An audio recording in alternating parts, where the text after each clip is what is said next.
ও আলু, ও বাবা আলু। হ্যাঁ বেড়া কি হয়েছে? এত জ্বালাও কা, বলাও কা, কি হয়েছে কি কা? আপনি যে পরিমাণ বাঙালিরে জ্বালাইতে আছেন আর আমরা একটু বলাইলি দোষ।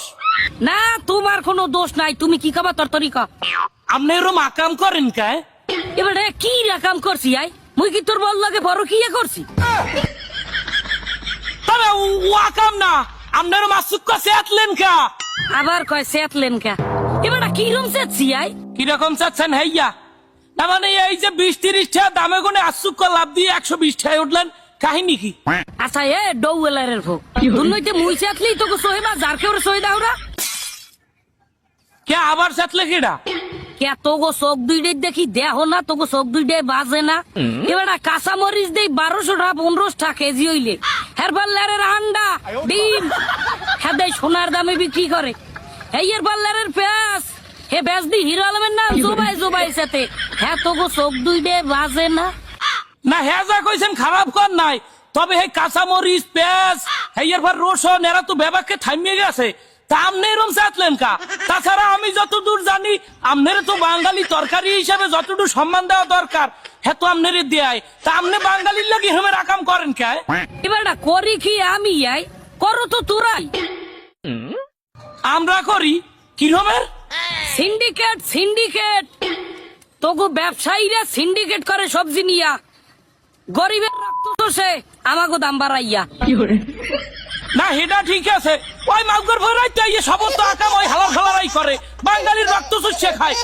তা মামু আপনারা যদি এরমের দাপে দাপে এক একজনের পর আর একজন এরম চেতে থাকেন তা বাঙালি চলবে কেমনে কেন? ওরে গঙ্গা বুঝো না কা, বাংলাদেশের বাজার ঘাটে সার্কাস একটা না একটা রাহাই লাগে। মনে করো কিছুদিন সার্কাস দাইবে কাঁচামরিচ, তারপর ডিম, তারপর পেঁয়াজ, ওরা সবাই হাঁপাই গেলে হেইকেলে দায়িত্বটা আমার গাড়ে, হেইকেলে আমি সেতি। তা বাজার ঘাটে, বাংলাদেশের বাজার ঘাটে এরমের সার্কাস চালান লাগে। না চালান তো মোটে কম চালাইতেছেন না, হোমানে চালাইতেছেন। এই রকমের ইন্ডিয়ার নাটক সিরিয়ালের নাহান পর্বে পর্বে যদি চালাইতে থাকেন তা বাঙালি খাইবে কি? তোরা ঘাস খাওয়ার প্র্যাকটিস কর, গরু ছাগলের নাম ঘাস পাতা বটবৃক্ষ তরুলতা খাওয়ার প্র্যাকটিস কর। কারণ বাংলাদেশের বাজার ঘাটের যে অবস্থা, দ্রব্যমূল্যের যে অবস্থা, অতি দ্রুত যদি ঘাস লতা পাতা খাওয়ার প্র্যাকটিস না করো তাইলে একদিন খাবারের অভাবে তোরা দুর্ভিক্ষে পড়বি, তোরা হুটকি হয়ে যাবি হুটকি।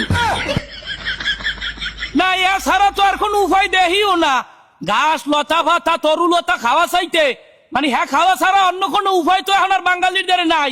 আমরা সবজি, এই যে সবজি কাঁচামাল যে পরিমাণ সার্কাস দেখান হাতে তো ঘাস পাতা খাওয়া ছাড়া আর কোনো উপায় নাই।